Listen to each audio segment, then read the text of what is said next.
Welcome back to Preyo Promo.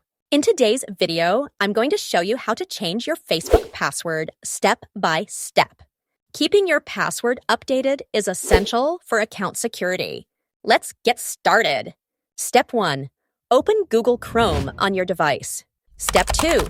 In the search bar, type fb.com and log in to your account.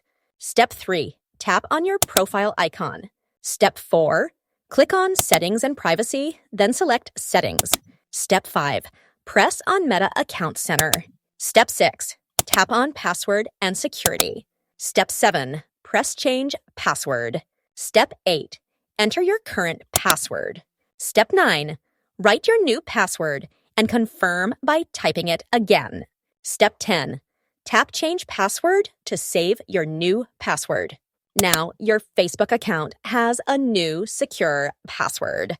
Thanks for watching this tutorial on Preyo Promo. If you found it helpful, don't forget to like, comment, and subscribe for more simple and professional tech guides. Stay tuned, and I'll see you in the next video.